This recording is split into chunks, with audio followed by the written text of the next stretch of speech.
So ito na mga katapang, sasagutin ko ng mga bashers dyan na supporters ni Pacboy. At may kakawin lang ni Chiriwet galing sa polls, kung napapanood nyo sa vlog niya. Ngayon sasagutin ko mga parata ng mga bashers dyan na inaga ko doon si Chiriwet kay Pacboy. Maraming nagko-comment, nag-message sa personal account ko, nag-message sa page ko, na inaga ko si Pacboy kapal doon ang mukha ko kasi mga agaw. Ngayon sasagutin ko yung paratang nyo. So ngayon magkwentuhan muna tayo ha. Pakinggan nyo to.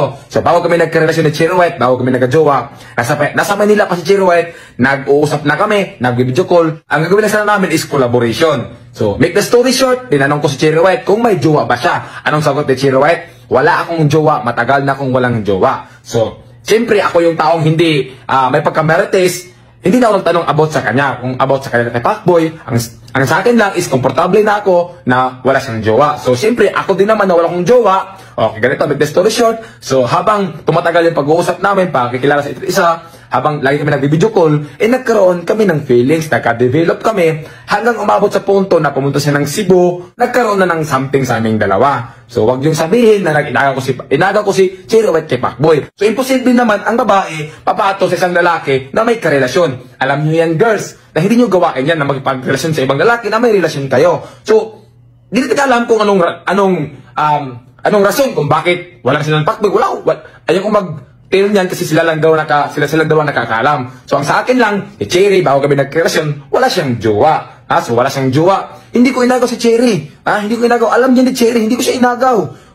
At ito pa, hindi ako yung klaseng lalaki na basta-basta lang dyan. Kasi hindi ako pogi. May prinsipyo din ako. Ako yung lalaki na pag nilawayan na ng iba, ayaw ko na rin lawayan. Ganoon ako, hindi ako yung lalaki na makipaghati sa isang babae lang. Ayaw ko na may kahati. Kaya wag yung sabihin na nang aagaw ako kay Chiriwet. Kay Chiriwet mismo nakakaalam yan. So hindi ko alam kung anong rason nila kay Pacboy. So ang sabi lang sa akin, matagal siyang walang jowa. So hindi ko tinanong sila about sa kanila ni Pacboy.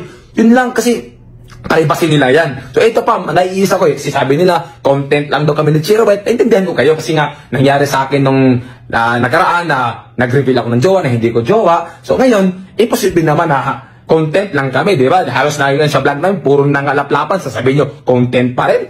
May ganun ba? Di ba? So, paano nga sabi na content lang kami ni Chiri? Nagkataon lang nung birthday ko na marami akong inimbita ng mga vlogger at yung mga vlogger naman, binidyohan kami habang sumasayaw, syempre di namin natin yung sarili namin, naghalikan kami, binidyohan nila. Paano nasabi yung content? Hindi nga namin vlog yun, di ba? So, content yun ng mga ibang vlogger. So, sila yung nag-content sa amin. Ang sa amin lang is ginawa lang namin yung relasyon namin na ano yung nararamdaman namin, di ba? So, kaya nasabi yung content lang. So, hindi kami ang nag-content, mga vlogger, kasi maraming vlogger doon nakatutok. So, actually, sinabi ko kay Cherry na wag muna kaming mag-private relationship muna kami kasi nga, pag social media talaga, maraming makisasaw, maraming masasabi, di ba? So,